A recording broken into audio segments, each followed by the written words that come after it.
أشهد أن لا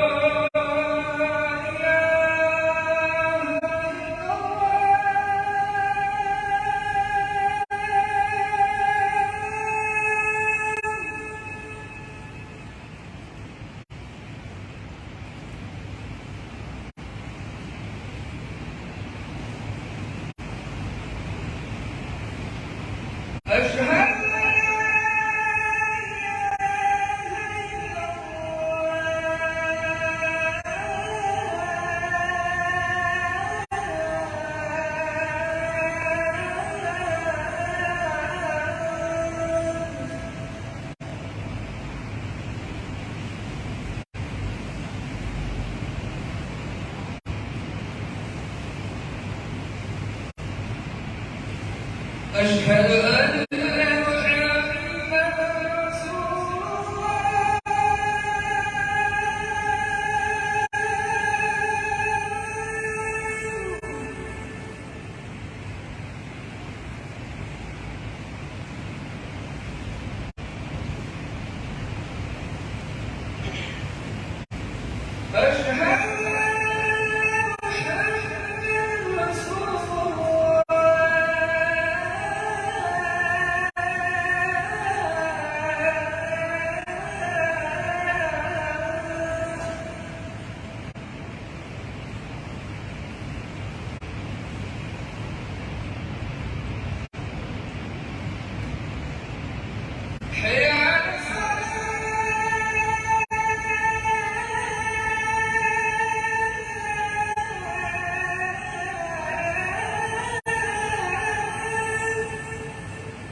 السلام عليكم ورحمة الله وبركاته.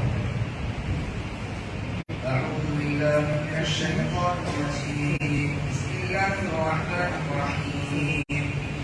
إن الله وملائكته يصلون على النبي يا أيها الذين آمنوا صلوا عليه وسلموا تسليما. اللهم صل وسلم وبارك وسلم عليه.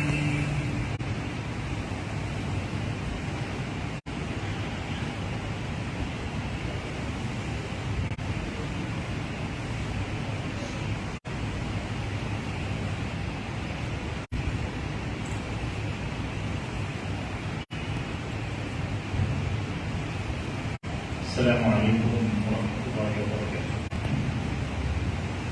الله أكبر الله أكبر الله أكبر.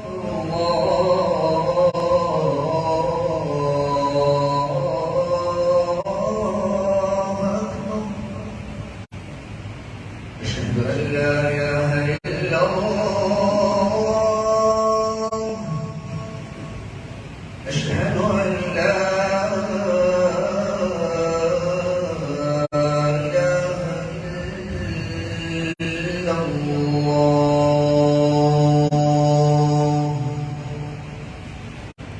أشهد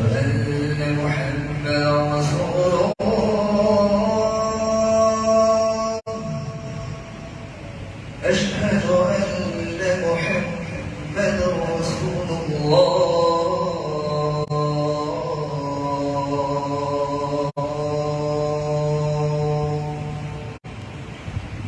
حي على الصلاة.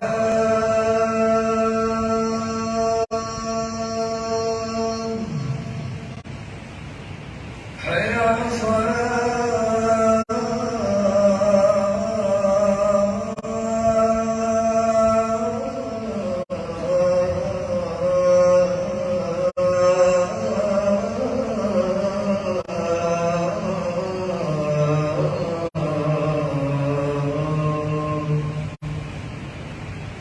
حي على الفلاح.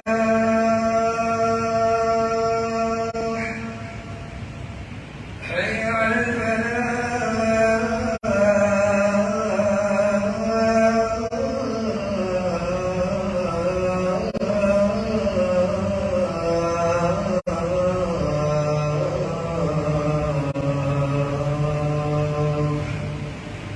الله أكبر الله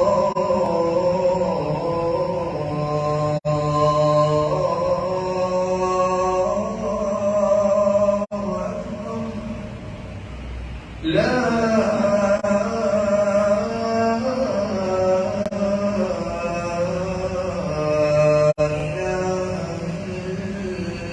إلا الله.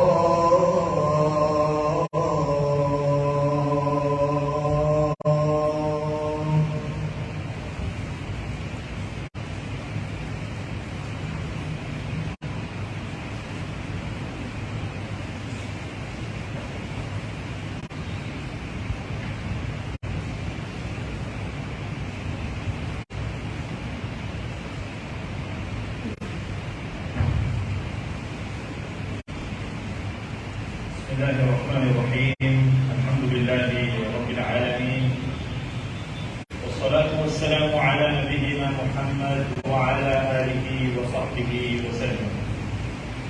We begin by praising Allah subhanahu wa ta'ala, the Almighty, the Majestic, the Exalted, and we ask Him to send His purchase of blessings and salutations upon the final messenger, our beloved Prophet Muhammad sallallahu alayhi wa sallam, his family members, his companions, and all those who tread upon his path with utmost sincerity until the day of Qiyamah. My dear elders and brothers in Islam, I start off by reminding myself, and then all of you are gathered here in this masjid, and those who may listen to this recording later on, bringing a life of taqwa, and that is to be conscious of Allah subhanahu wa ta'ala. And we must do this as believers, as followers of Muhammad sallallahu alayhi wa sallam. And if you wish to attain victory and success in this world as well as the next, may Allah subhanahu wa ta'ala make us all from the people of taqwa, and may He make us from the victorious and successful ones. Ameen. Our Maker, He says in Surah Al-Nahl,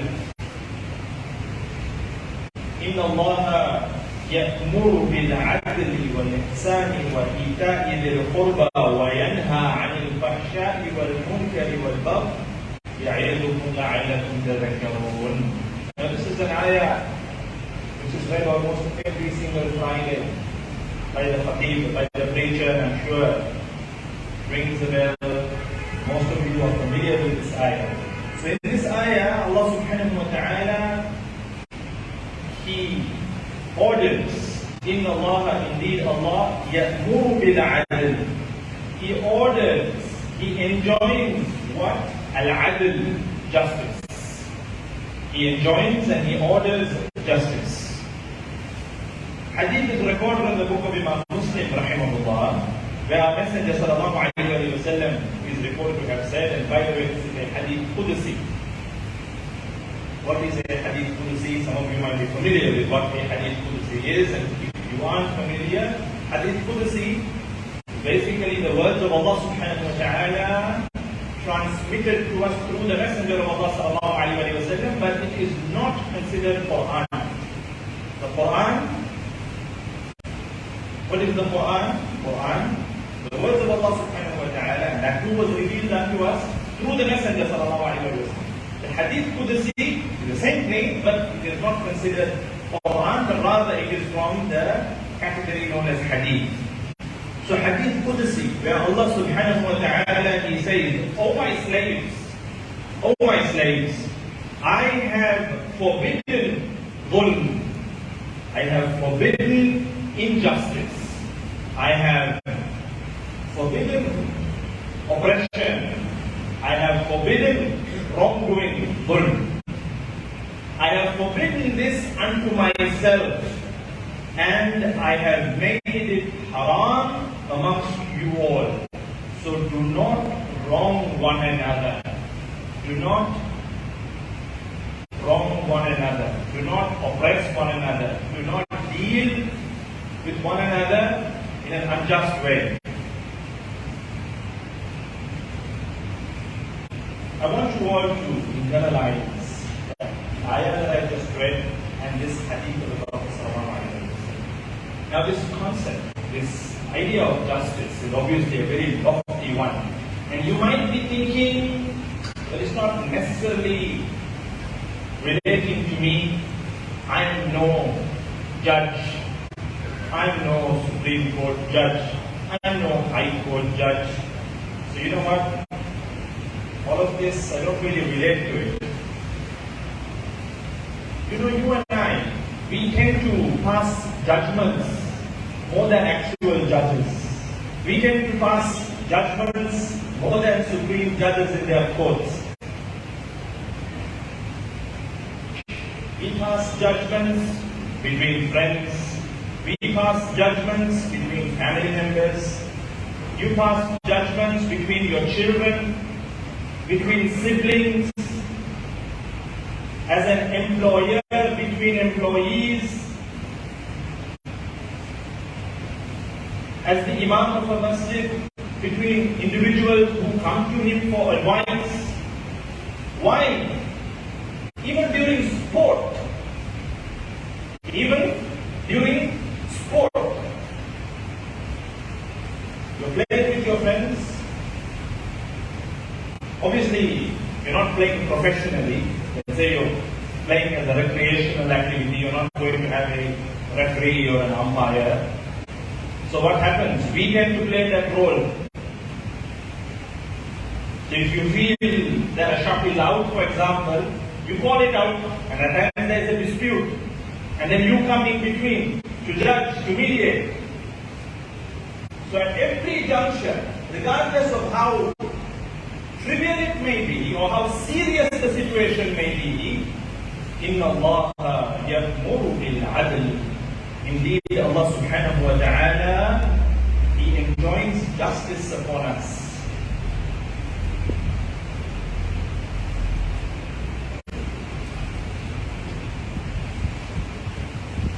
Now, I want to divert your attention towards a very serious topic.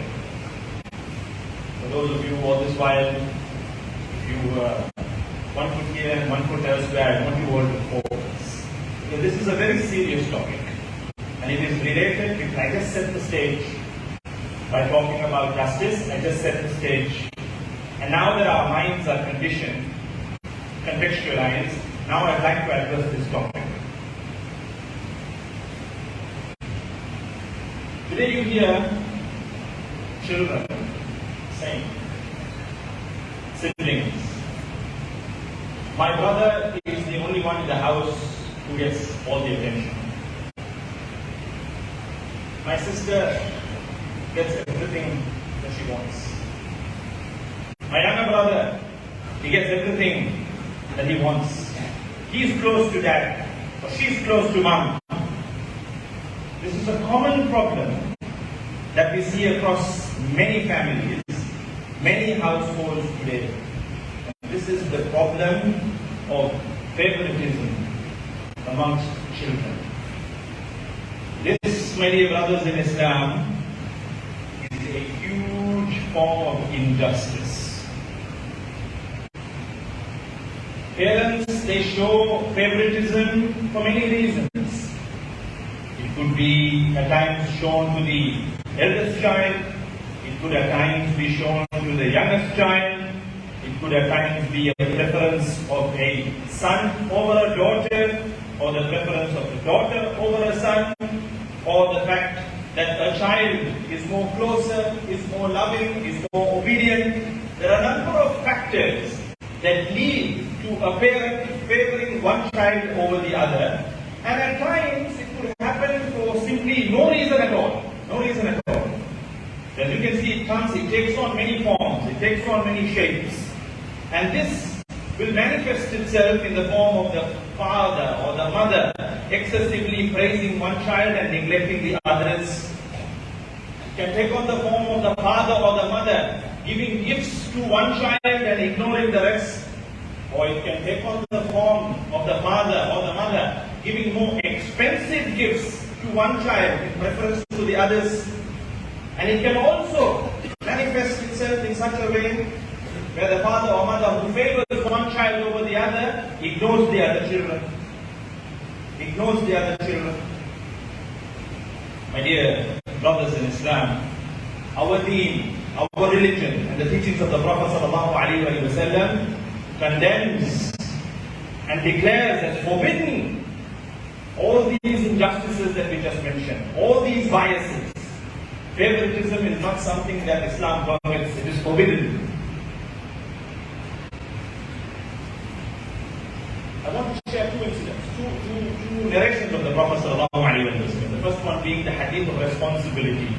Abdullah ibn Umar radiallahu anhu, he states that the Messenger of Allah ﷺ said, Kullukum ra', every one of you is a shepherd. Every one of you is a shepherd and is responsible for his flock. I want you to internalize the words of the Messenger sallallahu alaihi wasallam. You are a shepherd, I am a shepherd, he is a shepherd, he is a shepherd. Every one of you, we are all shepherds of our flocks. So every shepherd is responsible for his flock. The leader of a people is a guardian and he is responsible for his subjects. A leader. He is responsible for his subjects. A man is the guardian of his family and he is responsible for them. A woman is the guardian of her husband's home and his children and she is responsible for them. The servant of a man is a guardian of the property of his master and he is responsible for it. No doubt, every one of you is a shepherd and is responsible for his flock. So I want you to first understand the responsibility that is upon your shoulders. So, O fathers, O mothers, if Allah subhanahu wa ta'ala has blessed you with children, it is a huge responsibility upon your shoulders that you have to ensure that you do justice unto. Now you might have heard of the narration or the incident of the Sahabi by the name Nu'man ibn Bashir radiallahu anhu, who says that his father brought him to the Prophet sallallahu alaihi wasallam. So basically what happened, I'm just going to narrate the incident in my own words. The father of Nu'man radiallahu anhu gives Nu'man radiallahu anhu something. He gives him something. Now the mother of this Sahabi, observing this, she immediately said, I will not accept this. Unless you go, she tells her husband, I will not accept this unless you go and ask guidance from the Prophet ﷺ in this regard. So basically, a man gives his son something. The wife comes in between and instructs the man to go to the Prophet ﷺ and take guidance in this regard. So now now this man takes his son and goes to the Prophet ﷺ and he says, Ya Rasulullah, I have given this son of mine a gift. I have given this son of mine a gift and I would like you to bear witness to it. You know what the Prophet ﷺ did at the juncture? He immediately asked, have you got other children? To which the man replied in the affirmative. He said, yes, I have other children. Have you given a similar gift to all of your other children? You are gifting this son a gift. Have you given a similar gift to all of the other children? To which the man says, no, Ya Rasulullah. Then the Prophet ﷺ, he says, take your gift back. Take your gift back. Because I am not going to bear witness over this. I will not bear witness over injustice. I will not bear witness over injustice. I will not bear witness over injustice. Treat your children justly. Ittaqullah. Fear Allah and treat your children justly. Today, my dear brothers in Islam, we see this issue in many households, in many families, where we as parents, we think, oh, let me give this child one thing, let me give that child one thing, and in our own heads, we think that it is fair. But we have to touch our hearts and ask ourselves, have we been actually fair and just? Because you have to bear in mind that this is huququl ibad. This is with regards to the rights of the creation. You have rights of Allah and rights of the creation over you. With regards to the rights of Allah, that is to offer your salah. That is between you and Allah subhanahu wa ta'ala. If you fall short, not that I'm saying you should fall short, but if you fall short, it is between you and Allah. If Allah decides to forgive you, you are forgiven. But if you have wronged the rights of another human being, it can be in the form of your child, it can be in the form of your wife, it can be in the form of your sibling, it can be in the form of your father, your mother, it can be in the form of your friend, it can be in the form of your neighbor. If you have wronged, if you have usurped the rights of another human being, now the forgiveness of Allah subhanahu wa ta'ala is hinged on the forgiveness of that other individual. If he so wishes, he can extract justice on the day of judgment. And until he forgives you, or until justice is meted out, that case will not be resolved. May Allah subhanahu wa ta'ala forgive us. So at times as parents, you have to understand, my dear brothers and sisters in Islam, by doing injustice, you are now driving a wedge. By showing favoritism, you are causing dissent and hatred amongst your children. And this baggage will spill down the generations. And how can we sleep in peace in our graves? When due to the injustice that we have done, siblings break apart, families break apart, jealousy settles in, anger settles in, hatred settles in, toxicity settles in, and this spills down the line, generation after generation. And if you were the cause, oh mother or oh father, it is a very serious matter.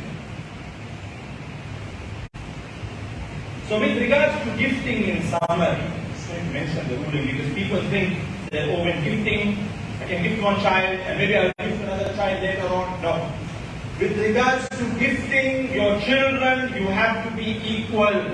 Don't try to apply the laws of inheritance when gifting.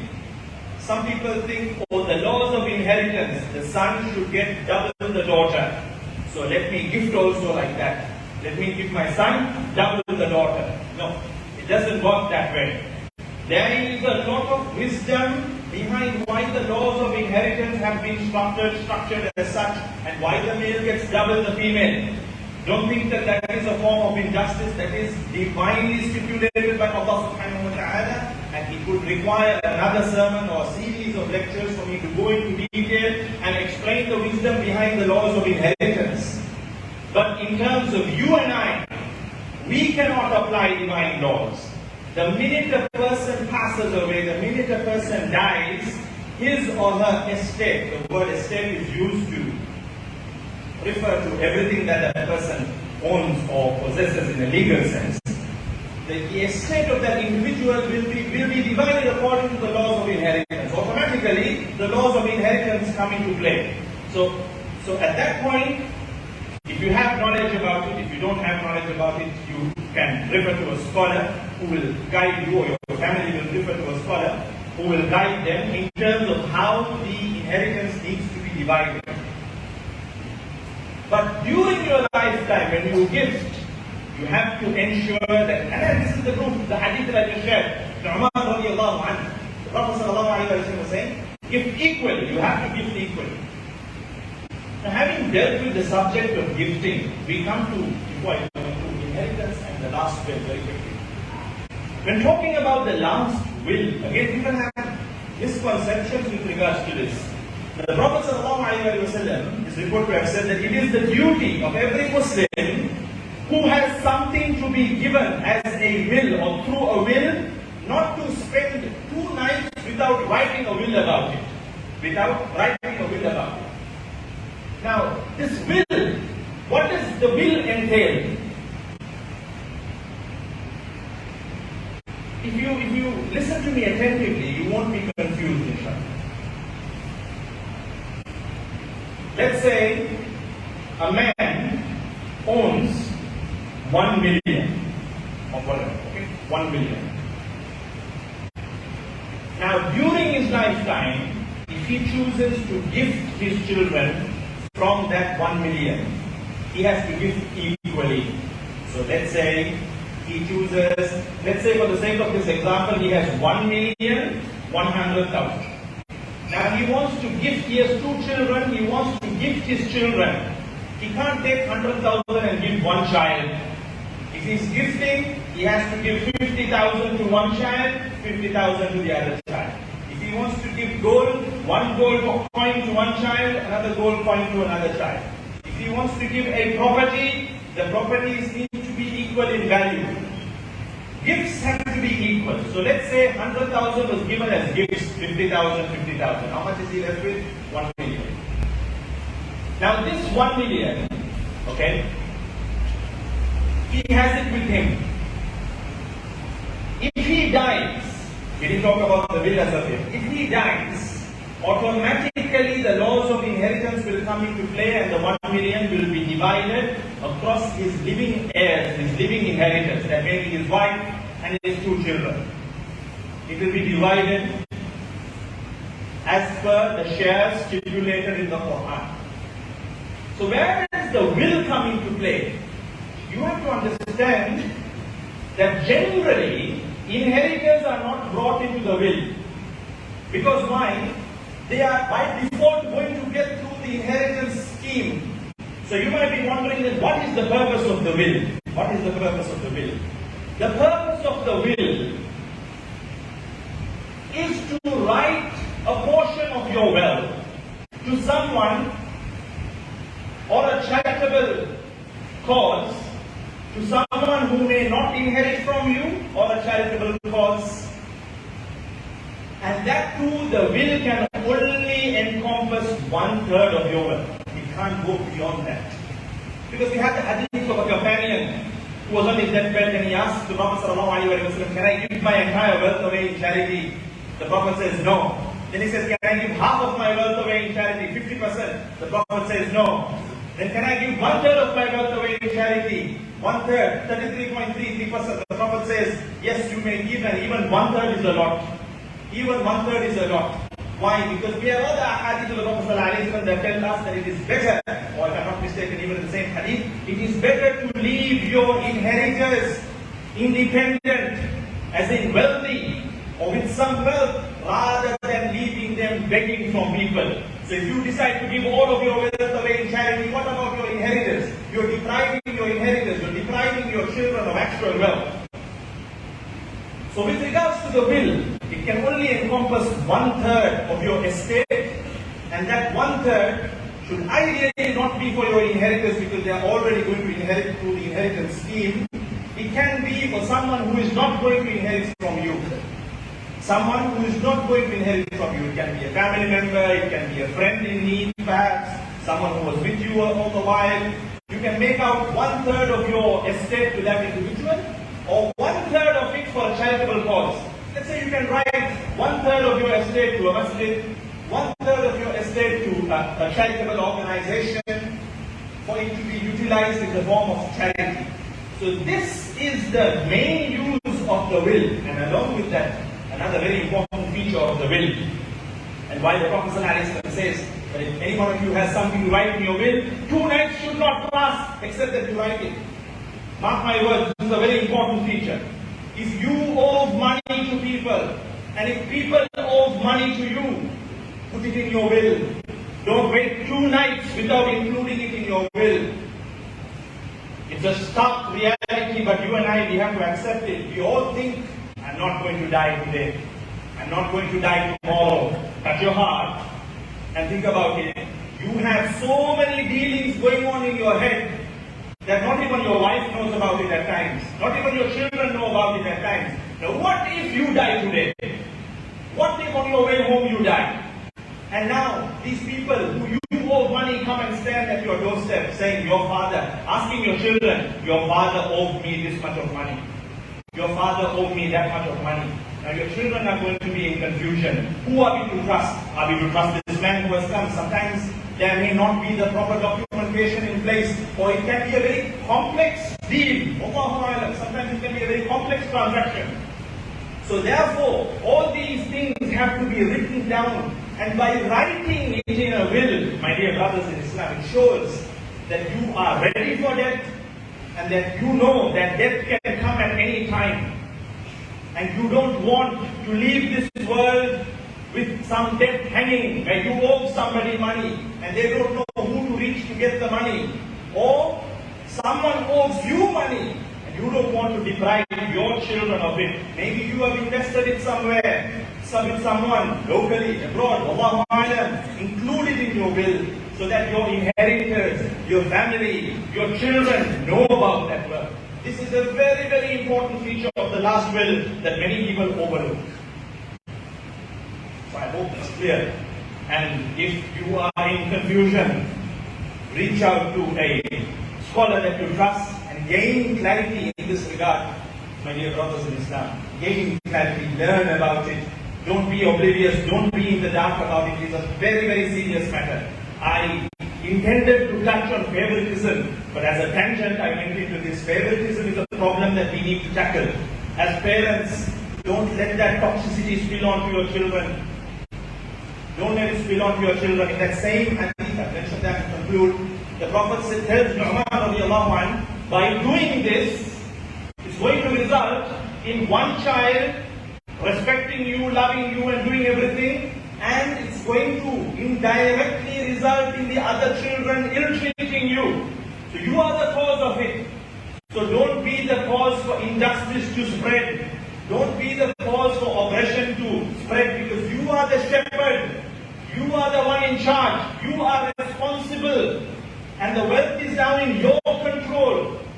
So therefore, be equal in your treatment towards your children. My dear brothers in Islam, when it comes to children, you see, you can't control your heart. Let me make that very clear.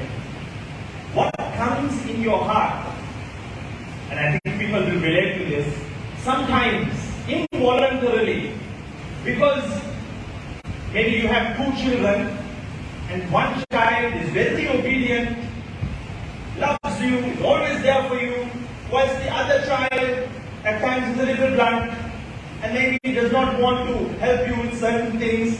Involuntarily your heart goes towards one child. Now that, you can't control it. It is from Allah, that feeling. But what you can control is how you act upon that feeling. Now, because that feeling cropped in, if you show preference to the child, then you have acted upon it with injustice. So in terms of your treatment, it has to be equal. But your heart may warm towards one child, and that you don't have any control over. It is from Allah subhanahu wa ta'ala. But what you have control over are your actions, your words, your statements, and how you act upon those feelings. So make sure that when it comes to children, that you treat them equally, that you fear Allah in this regard, and so that we avoid toxicity, we avoid hatred, we avoid anger seeping down the generations, and so that inshallah we can go to our graves peacefully, knowing that our children are not fighting after us, knowing that our children are not hating one another after us, knowing that our children are loving and united. May Allah subhanahu wa ta'ala help us all to do so. May Allah azza wa jalla help us to treat our children equally. May Allah subhanahu wa ta'ala help us to deal with justice when dealing with other people. May Allah subhanahu wa ta'ala help us to adhere to justice. May Allah ease the affairs of our country. May Allah open doors of fruitful economy for our country. May Allah strengthen our foreign reserves. May Allah subhanahu wa ta'ala let justice reign over our country. And just as how He united us here in this masjid, may He unite us in the beautiful gardens of Jannah, in the companionship of our beloved Prophet Muhammad sallallahu alayhi wa alihi wa sallam. Ameen, ameen, wa akhir da'wana, alhamdulillahi rabbil alamin.